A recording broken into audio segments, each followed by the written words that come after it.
नमस्कार, म प्रतिमा चौधरी। नमस्कार, म अनिस्मा बस्नेत। राति 8 बजेको जनता समाचारमा स्वागत छ। सबैभन्दा पहिले प्रमुख समाचार। कोरोना संक्रमणको जोखिम दैनिक रूपमा बढ्दै पछिल्लो 24 घण्टामा थप 4524 जनामा कोरोना संक्रमण पुष्टि, 18 को मृत्यु। सरकारले अक्सिजन व्यवस्थापनमा ध्यान नदिएको सांसदहरूको भनाई। अक्सिजन सिलिन्डर र आइसियुको अभाव हुन नदिन समितिको निर्देशन। मानवाधिकार आयोगमा गरिएको पदाधिकारी नियुक्तिप्रति राष्ट्रसङ्घ उच्च आयुक्त कार्यालयको असन्तुष्टि, मापदण्ड अनुसार नियुक्ति नभएको जिकिर। भारतको अवस्था खराब हुँदै गएको प्रति WHO चिन्तित, महत्त्वपूर्ण उपकरण आपूर्ति सुनिश्चित गर्न लागि परेको भनाई। र नेपाल सुपर लिग फुटबलमा धनगढी एफसीको पहिलो जित, काठमाडौँ रेजर्स 3-0 गोल अन्तरले पराजित।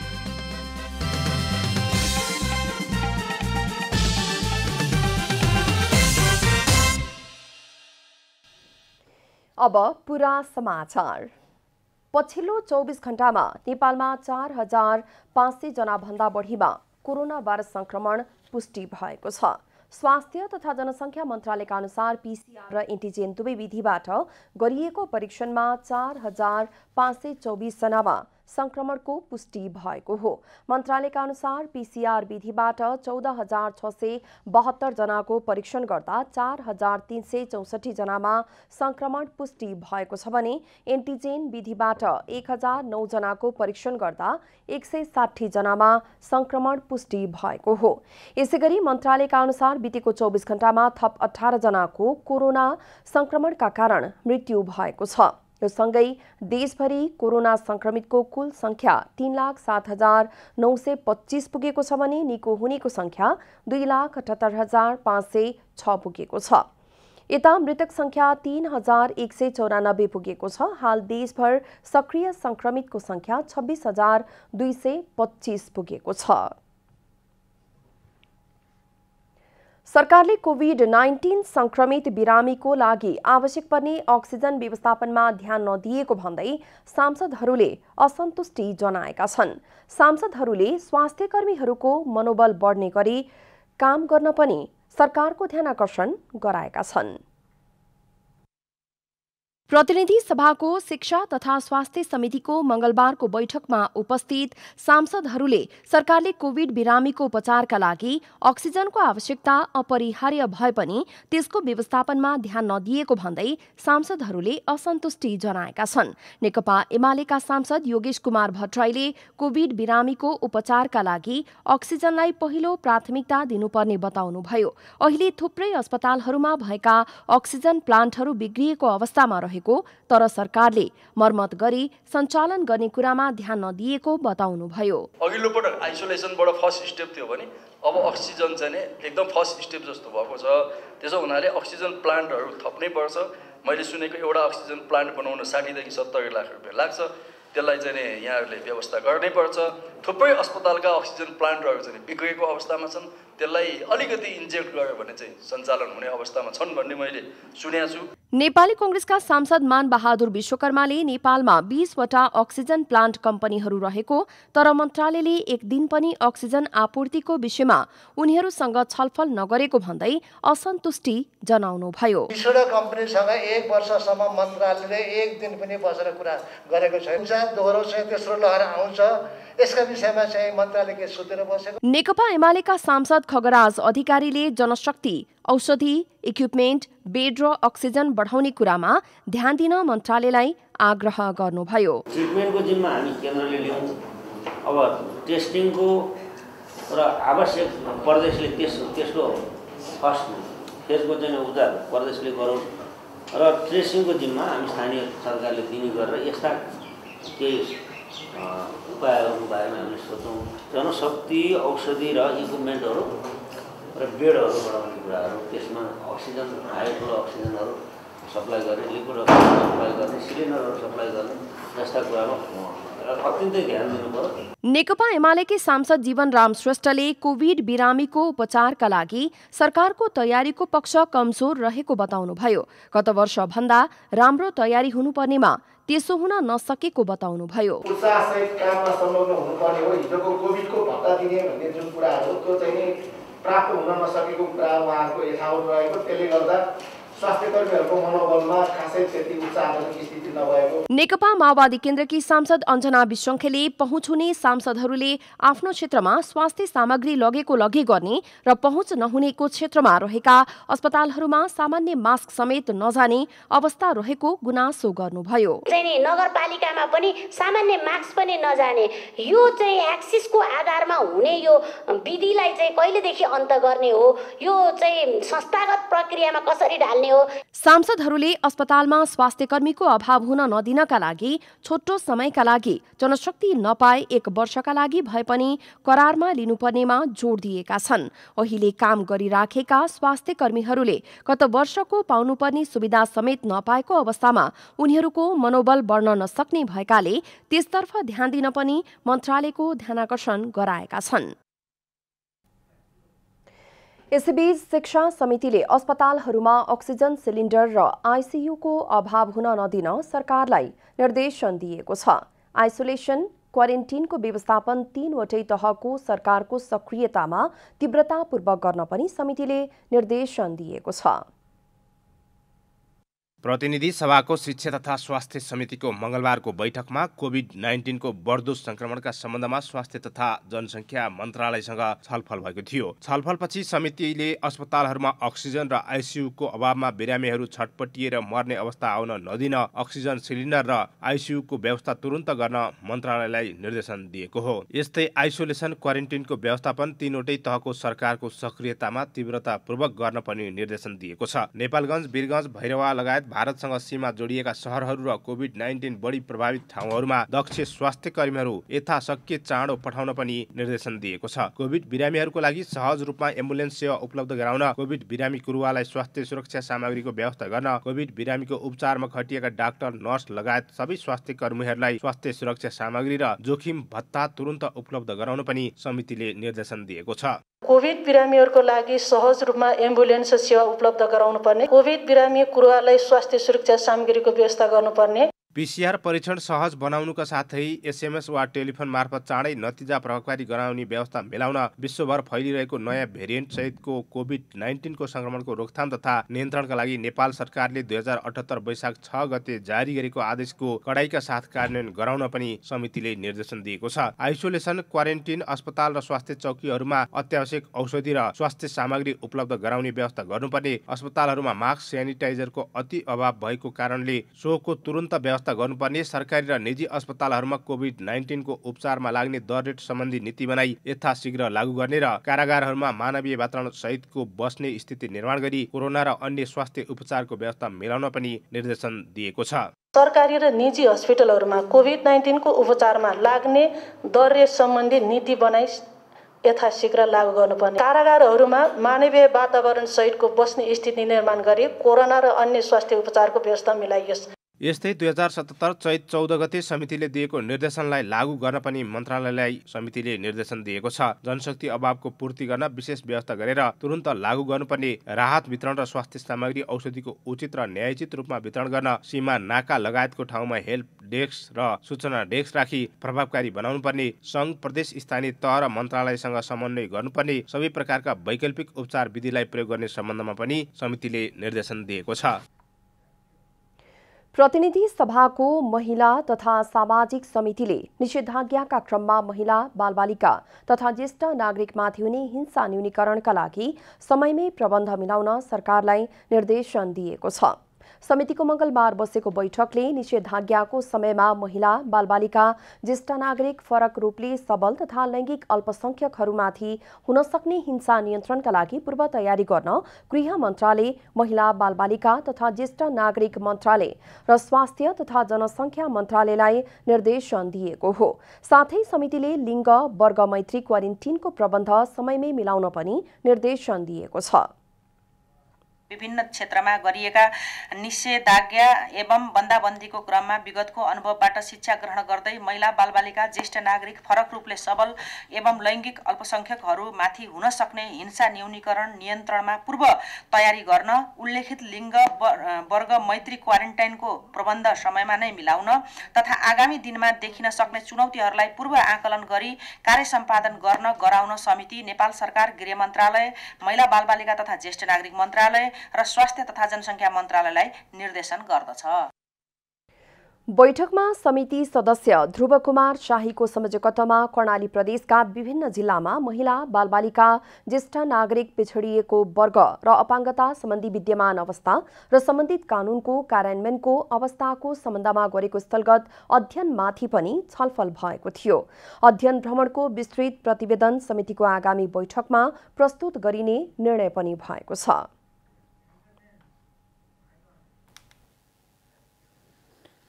नेपाल नागरिक उड्डयन प्राधिकरणले भारत लगायत तेस्रो मुलुकबाट हवाई उडान हुँदै नेपाल भित्रिने यात्रुको चेक जाँचमा कडाई गर्ने भएको छ। प्राधिकरणले पछिल्लो समय भारत कोरोनाको हटस्पट भएको भन्दै पीसीआर परीक्षण नक्कली वा सक्कली चेक जाँच गर्नुका साथै 14 दिन अनिवार्य होटल क्वारेन्टिनको नियम लागू गर्ने भएको छ। कोरोनाको हटस्पट बनेको छिमेकी मुलुक भारतबाट नेपालतर्फ अहिले दैनिक उडान भइरहेका छन्। विशेष गरी विदेश जान नेपालस्थित भारतीय दूतावासबाट नो अब्जेक्सन लेटर लिन आउने भारतीयहरू निर्बाध रूपमा घुमफिर गरिरहेका छन्, जसका कारण संक्रमणको जोखिम बढेको छ। वायु सेवा कम्पनीहरूको नियामक निकाय नेपाल नागरिक उड्डयन प्राधिकरणले सम्भावित जोखिमलाई मध्यनजर गर्दै भारतबाट आउने यात्रुलाई कडाइका साथ स्वास्थ्य मापदण्ड लागू गर्ने भएको छ। इन्डियाबाट पीसीआर लिएर आउनुभयो, उहाँहरू एयरपोर्टमा पीसीआर रिपोर्ट देखाउनुहुन्छ, नेगेटिभ भएपछि हामीले छोड्यौँ भनौँ न, हामीले भन्दा स्वास्थ्य मन्त्रालयले हामीले छोड्यौँ। तर अब चाहिँ मैले बुझेसम्म चाहिँ अब चाहिँ उहाँहरूलाई अनिवार्य 14 दिन क्वारेन्टाइन गरेर पीसीआर गरेपछि मात्रै बाहिर हिँडुल गर्न दिने भन्ने स्ट्रिक्टली हामीले फलो नगरिकन चाहिँ यो चाहिँ कन्ट्रोल होला जस्तो मलाई लाग्दैन, विशेष गरी इन्डियाको केसमा।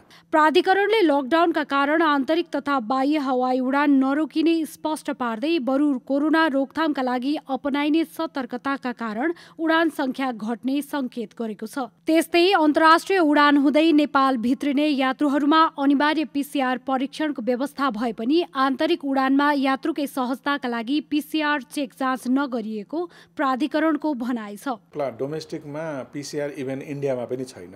फेरि मैले इन्डियामा छैन हाम्रो पनि हुनुहुन्न भने त होइन, तर के छ भने तपाईँको पीसीआर रिपोर्ट गर्दाखेरि अब हाम्रो धेरै मान्छेहरूको हाम्रो चाहिँ यात्रुहरूको हाम्रो के हुन्छ भने अपरचट पनि हामी जान पर्ने हुनसक्छ। त्यति बेला पीसीआर रिपोर्ट कुरेर 8 घण्टा कुरेर तपाईँको गर्दाखेरि त्यो अलिक गाह्रो हुन्छ। बरु सुरक्षाका मापदण्डहरू बरु स्ट्रिक्ट फलो गर्ने। प्राधिकरणले विमानस्थलमा हुने यात्रुहरूको भिडभाड कम गर्न उडानहरूको आवागमन तालिका समेत हेरफेर गर्ने भएको छ। सीसीएमसीले वैशाख 15 गतेदेखि आन्तरिक हवाई उडान रोक्न सिफारिस गरे पनि कोरोना रोकथामका लागि बसेको मन्त्री परिषद बैठकले आवश्यक स्वास्थ्य मापदण्ड अपनाएर उडान सञ्चालन गर्न दिने निर्णय गरेको छ। क्यामेरामा प्रदीपमान सिंहका साथ रूपा घिमिरेको रिपोर्ट। सरकारले काठमाडौँ उपत्यकामा बिहीबारदेखि लागू हुने गरी निषेधाज्ञा जारी गरेपछि उपत्यका छाडेर घर फर्किनेहरूको भिड लागेको छ। सोमबार साँझ बसेको मन्त्री परिषदको बैठकले काठमाडौँ उपत्यकामा वैशाख 16 गते बिहीबारदेखि निषेधाज्ञा जारी गर्ने निर्णय गरेको थियो। त्यसैले मंगलबार बिहानैदेखि काठमाडौँ उपत्यका छाडेर घर फर्किनेहरूको भिड लागेको छ। खास गरी कोटेश्वर नाका र थानकोट नाकाबाट उपत्यका छाड्नेहरूको भिड बढेको छ। त्यसबाहेक बालाजुतर्फको नाका र बल्खु नाकामा समेत उपत्यका छाड्ने मानिसहरूको भिड लागेको छ। सरकारले काठमाडौँ उपत्यकामा बिहीबारदेखि लागू हुने गरी 2 हप्ता निषेधाज्ञा जारी गरेको छ। केही समय अघिसम्म यात्रुविहीन गुडेका सवारी साधनले खादाखाद यात्रुहरू लिएर उपत्यका छाडेका छन्। दोस्रो लहरको रूपमा देखिएको कोरोना भाइरस संक्रमणको अवस्था गत वर्षको तुलनामा खतरनाक रहेको जनस्वास्थ्यविदहरूले बताइरहेका छन्। यद्यपि मानिसहरूले संक्रमणको जोखिमलाई गम्भीर नबनेको पाइएको छ, जुन सम्भावित भयावह स्थितिको कारक बन्न सक्ने स्वास्थ्यविदहरूको चेतावनी छ। नेपालमा गत वर्ष कोरोना भाइरस संक्रमण फैलिरहँदा आम मानिसमा जुन सावधानी र सचेतना देखिएको थियो, दोस्रो लहर थप डरलाग्दो भनिए पनि मानिसहरूले संयमता र सावधानी अपनाएका छैनन्। अहिले मास्क लगाउने र भौतिक दूरी कायम गर्ने जस्ता कुराहरूलाई बेवास्ता गरिएको र संक्रमण जोखिमलाई गम्भीर रूपमा नलिने गरेको पाइएको छ। कोरोनाको पहिलो लहर ताका थोरै रुगाखोकी लाग्ने बित्तिकै स्वास्थ्य चेक जाँच गर्न अस्पताल पुग्नेहरू अहिले सिकिस्त बनेपछि मात्र स्वास्थ्य संस्था पुग्ने गरेको चिकित्सकहरूको भनाइ छ।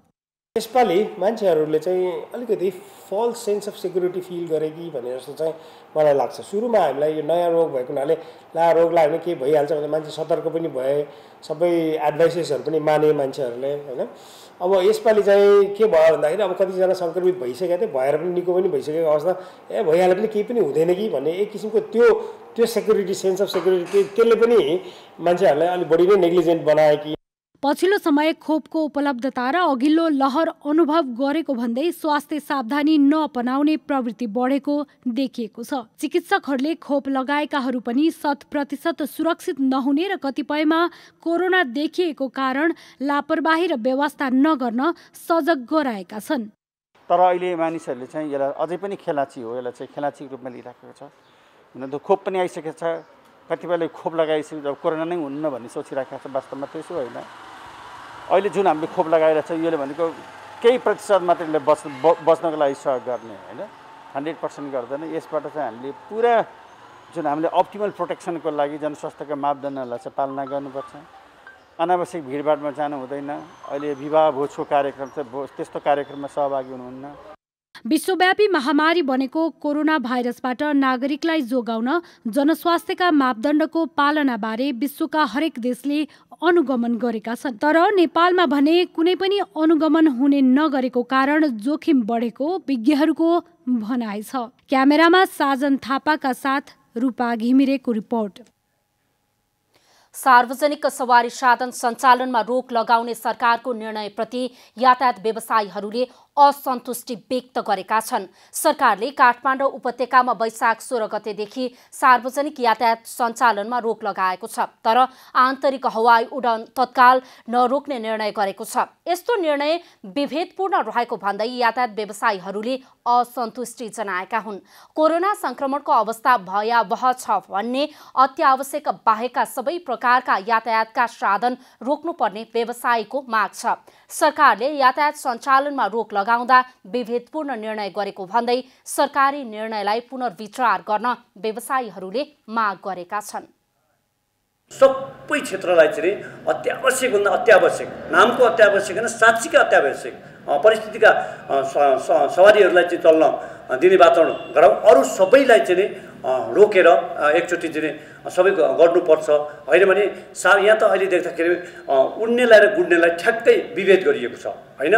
उड्ने चाहिँ उड्ने अरे, त्यहाँ 10,000 यात्रुहरू एयरपोर्टमा आउँछन्, 10,000। त्यहीँको एयरपोर्टको कर्मचारीहरूले पनि हामी सुरक्षित अवस्थामा छैनौँ भनिरहेका छन्।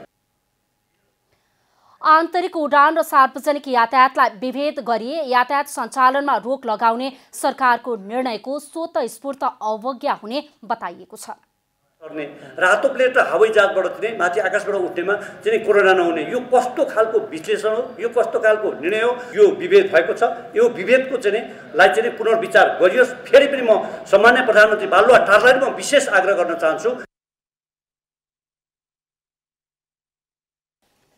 सार्वजनिक यातायात बन्द गरेर मात्रै कोरोना संक्रमण नरोकिने भन्दै व्यवसायीहरूले यसका लागि सबै पक्ष उत्तिकै जिम्मेवार हुनुपर्नेमा जोड दिएका छन्।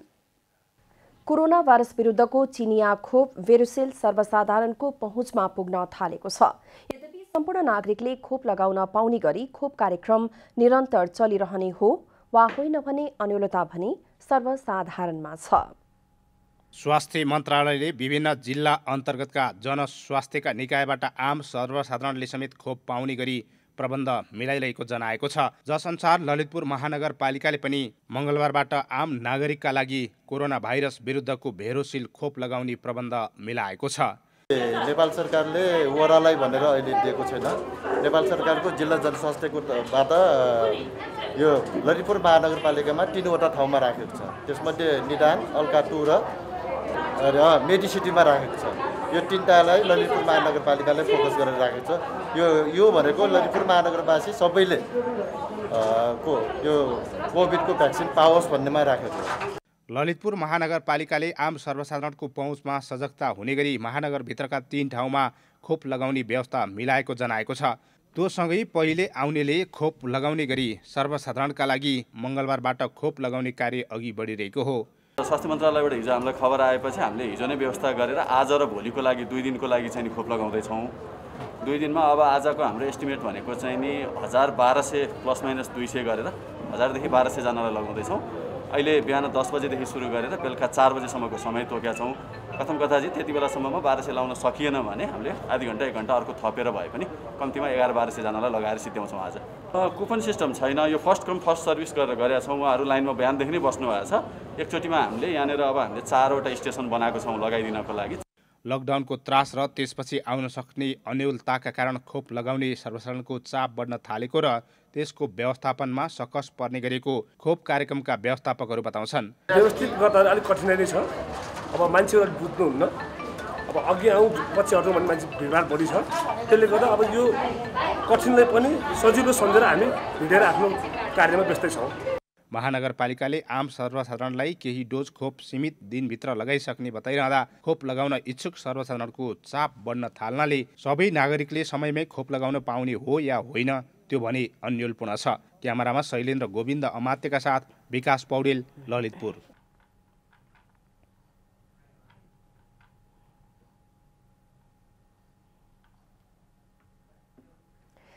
नेपालमा कोरोना भाइरसको संक्रमण तीव्र बन्दै गएको छ। यो सँगै विभिन्न सङ्घ संस्थाहरूले सचेतना कार्यक्रम पनि अगाडि बढाएका छन्। कोरोना भाइरसको संक्रमण तीव्र बन्न थालेसँगै विभिन्न सङ्घ संस्थाहरूले सचेतनाका कार्यक्रम सञ्चालन गरिरहेका छन्। त्यसमा अग्रपङ्क्तिमा नेपाल प्रहरी देखिएको छ। सुरुमा सचेतना प्रवाह गरेर जनतालाई बुझाउने र आवश्यक परेमा संक्रामक रोग ऐन अनुसार कारबाही गर्ने रणनीतिमा प्रहरी देखिएको हो। एकदमै अहिले जनता आफै सजग भएको भएर हामीले खासै टेन्सन लिनुपर्ने तनाव लिनुपर्ने अवस्था छैन है। जनताले आफै मास्क लगाएर प्रायः सबैजना प्रायः जसो जो हिँडिराख्नु भएको छ, जो काममा व्यस्त हुनुहुन्छ, जो गाडीमा हिँडिराख्नु भएको छ, प्रायः सबैले मास्क लगाइराख्नु भएको छ। त्यति साह्रो रोकेर होल्ड गरेर एक्सनै लिनुपर्ने अवस्था छैन अहिले। नेपाल प्रहरीले घुम्ती सवारी पम्पलेट मार्फत सचेतना प्रवाह गर्ने, चोकचोकमा मास्क नलगाउनेहरूलाई होल्डिङ एरियामा राखी सचेतना दिने, सार्वजनिक यातायातमा हुने भिडभाडलाई नियन्त्रण गर्ने जस्ता कार्य गर्दै आएको छ। सामान्यतः सडकमा ट्राफिक व्यवस्थापन गर्न खटिने ट्राफिक प्रहरीको हात-हातमा सूचनामूलक पम्पलेट देखिन्छ।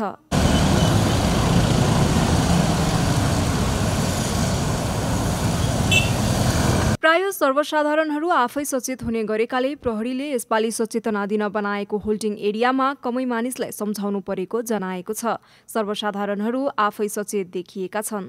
जति सक्दो चाहिँ आफैले नै सरकारको भन्दा नि आफैले नै सुरक्षित अपनाएर बाहिर निस्किँदाखेरि भिडभाडमा नजाने होइन, साबुन पानीले हात धुने, सेनिटाइज गर्ने, यसरी चाहिँ हामी चाहिँ कोभिडबाट बच्न सक्छौँ। यद्यपि सार्वजनिक यातायात लगायतका ठाउँमा भने नागरिकहरूको भिडभाड नै हुने गरेको र प्रहरीले मास्क लगाउन र बढी यात्रु बोक्नेलाई कारबाही समेत थालेको छ। प्रहरीले स्वास्थ्य सुरक्षाका मापदण्ड अपनाउन सर्वसाधारणलाई आग्रह गरेको छ।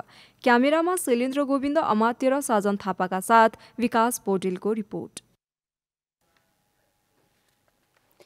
नेकपा माओवादी केन्द्रले कोरोना नियन्त्रणका लागि सर्वदलीय संयन्त्र बनाउन सरकारसँग माग गरेको छ। पार्टीको केन्द्रीय कार्यालय पेरिस डाँडामा मङ्गलबार बसेको स्थायी कमिटिको बैठकले कोरोना महामारी नियन्त्रणमा काम गर्ने गरी सर्वपक्षीय राजनीतिक संयन्त्र बनाउन सरकारसँग माग गरेको हो। छिमेकी मुलुक भारतमा कोभिड महामारी भयावह बनेको अवस्थामा नेपाल भारत सीमामा हुने आवागमनमा कडाई पूर्वक लागू गर्न र नेपाल आउने नेपाली नागरिकको स्वास्थ्य परीक्षण गर्न सरकारसँग माग गरेको छ। यस्तै बैठकले डेडिकेटेड कोभिड अस्पतालहरू निर्माण गर्न तत्काल अगाडि बढ्न माग गरेको छ। नेपाल भारत सीमालाई यस उद्देश्यका निम्ति कडाइपूर्वक नियन्त्रण गर्ने, नेपाली नागरिकहरू मात्र नेपाल आउने स्थितिलाई कडाइपूर्वक लागू गर्ने र नेपाल आउने नागरिकहरू पनि अनिवार्य परीक्षणको प्रक्रिया र अन्य स्वास्थ्य मापदण्डको प्रक्रिया पूरा गर्नै पर्ने गरी कडाइपूर्वक लागू गर्न सरकारसँग माग गरेको छ। त्यस्तै सम्पूर्ण पार्टी समिति र पार्टी पंक्तिलाई कोभिड-19 को रोकथाम र नियन्त्रणको लागि स्वयंसेवकको भावका साथ काम गर्न पनि निर्देशन दिएको छ। यस्तै बैठकले अन्तरिम विधान संशोधन प्रस्तावलाई केन्द्रीय कमिटीमा प्रस्तुत गर्ने गरी पारित गरेको पनि प्रवक्ता श्रेष्ठले बताउनुभयो। पार्टीको सबै समितिहरूमा 40 वर्षसम्म उमेर समूहका युवाहरूलाई कम्तीमा 20% राख्नै पर्ने निर्णय गरेको छ। सम्पूर्ण पार्टी समिति र पार्टी पंक्तिलाई कोभिड-19 को रोकथाम र नियन्त्रणको लागि स्वयंसेवकको भावका साथ परिचालित हुन निर्देशन गरेको छ। कुनै पनि समूहको कार्यकारी प्रमुखको हकमा उमेर हद राख्ने कि नराख्ने वा कार्यकालको सीमा राख्ने कि नराख्ने भन्ने सम्बन्धमा सिङ्गो कमिटीसँग सुझाव माग गर्ने निर्णय पनि गरेको छ। भदौमा महाधिवेशन गर्ने तयारीमा रहेको नेपाली कांग्रेसमा अन्तिम मिति तोक्दा समेत क्रियाशील सदस्यताको टुङ्गो लाग्न सकेको छैन। यसअघि अन्तिम पटक भन्दै वैशाख 15 सम्म क्रियाशील सदस्यताको सूची केन्द्रीय कार्यालयमा बुझाउने म्याद दिइएको भए पनि हालसम्म 40 जिल्लाको मात्रै विवरण प्राप्त भएको छ।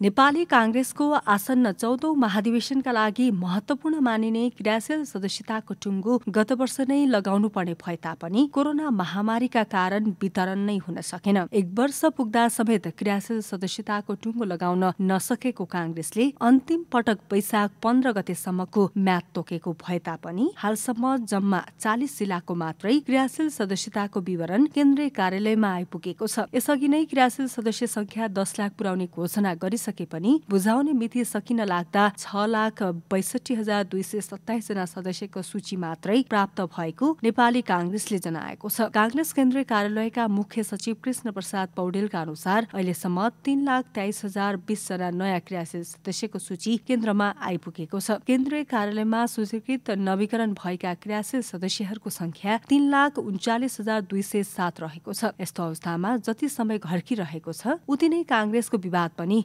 रहेको छ। समायोजनको विवाद थाँती रहँदा जनसम्पर्क समितिको विवाद पनि भदौभन्दा पछि जान नसकिने भएकाले महाधिवेशन भदौमै हुने कांग्रेस नेताहरूको दाबी छ। समय अलिकति बढाएको छ। कतिपय ठाउँमा अलिकति विवादहरू छन्, आन्तरिक विवादहरू छन्। त्यस्तै गरेर समायोजन पनि सम्पन्न भइसकेका छैनन्। त्यसमा विवादहरू छ। त्यो विवाद कसरी समाधान गर्ने, चाँडो सम्पन्न गरौँ भन्ने बारेमा हामी आन्तरिक छलफल गर्दैछौँ। महाधिवेशनको मिति पटक पटक स्थगित भइसकेकाले अब महाधिवेशनको मिति सार्न नहुनेमा कांग्रेस नेताहरूको जोड छ। त्यो पार्टीका लागि चाहिँ ठुलो चुनौतीको कुरा हो र चाहिँ जुनसुकै अवस्थामा पनि भदौ चाहिँमा हामीले चाहिँ जुन 7 गतेदेखि लिएर 10 गतेसम्म भनेका छौँ त्यसभित्र महाधिवेशन गर्न पर्ने हाम्रो बाध्यता छ। हामी जसरी पनि गर्छौँ। अब चाहिँ क्रियाशील संस्थाहरूको चाहिँ जुन तरिकाबाट आउन पर्ने हो त्यो तरिकाबाट अझै पनि आएको छैन। अब साथै पार्टीले चाहिँ मोबिलाइज गरिराखेको छ, उनलाई खबर गरिराखेको छ, अत्याइराखेको छ। त्यसो भएकोले चाहिँ हामीहरूले चाहिँ भनौँ कि भदौमा महाधिवेशन गर्नुको विकल्प छैन। कांग्रेसमा अझै 4 लाख क्रियाशील सदस्यताको विवरण टुङ्गिन बाँकी छ। समायोजन विवादका कारण 7वटा जिल्लामा क्रियाशील सदस्यताको काम पूर्ण रूपमा प्रभावित छ। यसअघि निर्वाचन समितिले समायोजन टुङ्ग्याएका जिल्लामा पनि विवाद बढेपछि क्रियाशील सदस्यता वितरण नै हुन सकेको छैन। कमला हमाल, काठमाडौँ। मानवाधिकार सम्बन्धी संयुक्त राष्ट्रसङ्घ उच्च आयुक्तको कार्यालयको एक विज्ञ समूहले राष्ट्रिय मानवाधिकार आयोगमा हालै गरिएको पदाधिकारी नियुक्ति आयोगको स्वायत्तता र अन्तर्राष्ट्रिय मापदण्ड अनुसार नभएको जनाएको छ। उच्च आयुक्तको कार्यालयका 8 विज्ञहरूले मंगलबार एक संयुक्त प्रेस विज्ञप्ति जारी गर्दै आयोगमा हालै भएको नियुक्ति सच्याएर अन्तर्राष्ट्रिय मापदण्ड अनुसार बनाउन आग्रह गरेका छन्।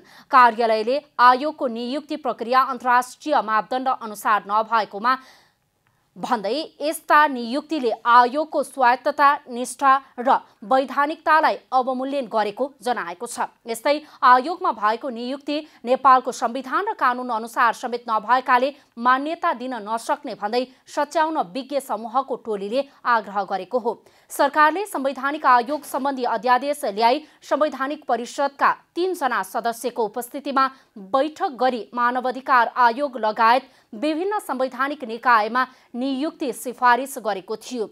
संवैधानिक निकायका पदाधिकारी संसदीय सुनवाईपछि मात्र नियुक्ति हुने व्यवस्था भए पनि संसद विघटनको समयमा उनीहरू सुनवाई बिना नै नियुक्त भएका थिए। अब आर्थिक समाचार। आर्थिक समाचारका साथमा अर्घाखाँची ओपिसी सिमेन्ट, सबैभन्दा स्तरीय सिमेन्ट।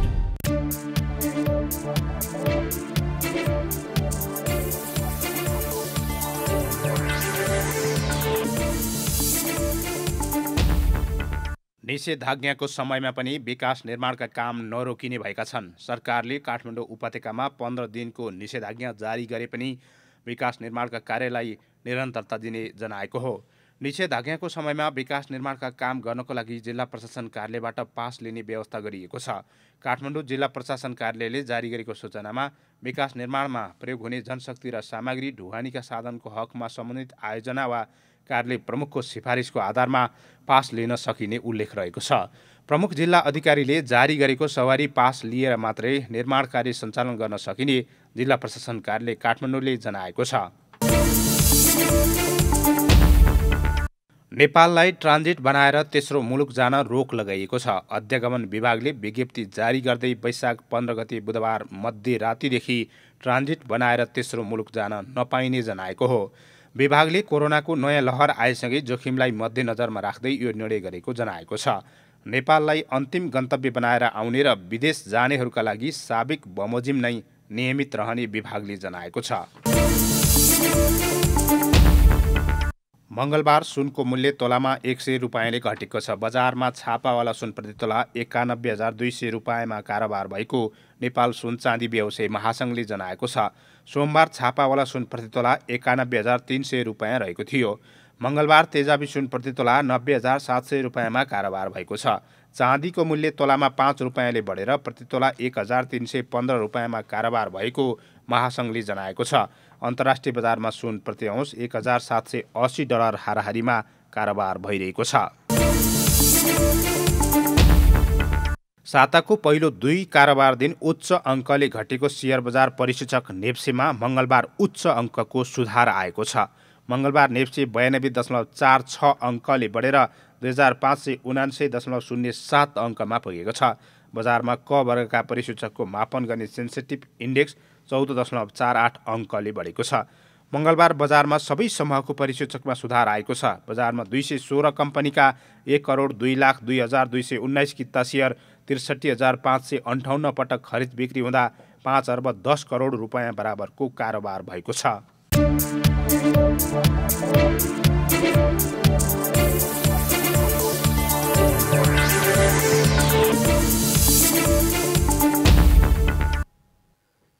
अब खेलकुद समाचार।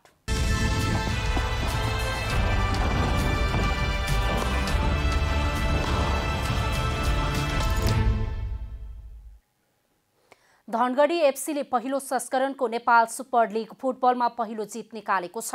मंगलबार भएको खेलमा काठमाडौँ रेजर्ट्सलाई 3-0 गोल अन्तरले पराजित गर्दै धनगढीले पहिलो जित निकालेको हो। त्रिपुरेश्वर स्थित दशरथ रङ्गशालामा 10 खेलाडीमा सीमित धनगढीलाई जित दिलाउन ओलावाले आफेजले 2 गोल गरे। यस्तै टङ्क बस्नेतले 1 गोल गरे। काठमाडौँ विरुद्ध एकतर्फी जित निकाल्ने क्रममा धनगढीले पहिलो हाफमै 3 गोल गरेको थियो।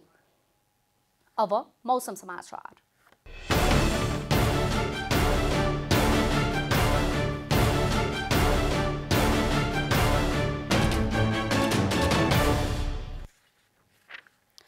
आज दिउँसो देशका पहाडी भूभागमा मौसम आंशिक बदली रही बाँकी भूभागको मौसम सामान्यतया सफा रह्यो। आज राति देशका पहाडी भूभागमा मौसम आंशिकदेखि सामान्यतया बदली रही बाँकी भूभागमा मौसम आंशिक बदली रहने जल तथा मौसम पूर्वानुमान महाशाखाले जनाएको छ। अब देशभरका विभिन्न स्थानका मौसम सम्बन्धी थप विवरण।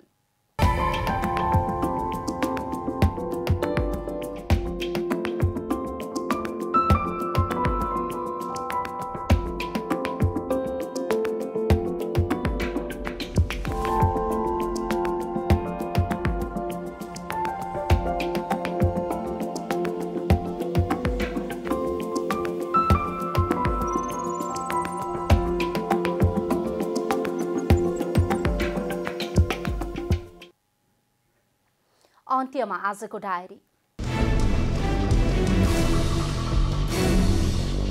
पछिल्लो 24 घण्टामा नेपालमा 4500 जना भन्दा बढीमा कोरोना भाइरस संक्रमण पुष्टि भएको छ भने थप 18 जनाको कोरोना संक्रमणका कारण मृत्यु भएको छ। यो सँगै देशभरि कोरोना संक्रमितको कुल संख्या 3,07,925 पुगेको छ भने निको हुनेको संख्या 2,78,506 पुगेको छ। यता मृतक संख्या 3,194 पुगेको छ। हाल देशभर सक्रिय संक्रमित संख्या 26,225 पुगेको छ। सार्वजनिक सवारी साधन सञ्चालनमा रोक लगाउने सरकारको निर्णयप्रति यातायात व्यवसायीहरूले असन्तुष्टि व्यक्त गरेका छन्। सरकारले काठमाडौँ उपत्यकामा वैशाख 16 गतेदेखि सार्वजनिक यातायात सञ्चालनमा रोक लगाएको छ, तर आन्तरिक हवाई उडान तत्काल नरोक्ने निर्णय गरेको छ। यस्तो निर्णय विभेदपूर्ण रहेको भन्दै यातायात व्यवसायीहरूले असन्तुष्टि जनाएका छन्।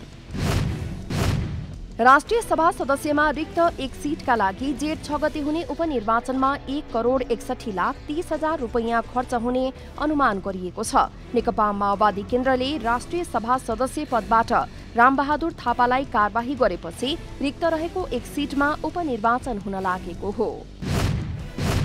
अस्ट्रेलियाले भारतसँगको सीधा हवाई उडानमा अस्थायी प्रतिबन्ध लगाउने निर्णय गरेको छ। भारतमा कोरोना भाइरसको बढ्दो संक्रमणपछि अस्ट्रेलियाले 3 हप्ताका लागि सीधा उडानमा अस्थायी प्रतिबन्ध लगाउने निर्णय गरेको हो। मंगलबार अस्ट्रेलियाका प्रधानमन्त्री स्कट मोरिसनले भारतसँगको उडानलाई 15 मेसम्मका लागि रोक लगाउने जानकारी दिनुभएको छ।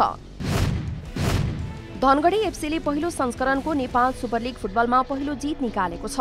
मंगलबार भएको खेलमा काठमाडौँ रेजर्सलाई 3-0 गोल अन्तरले पराजित गर्दै धनगढीले पहिलो जित हासिल गरेको हो।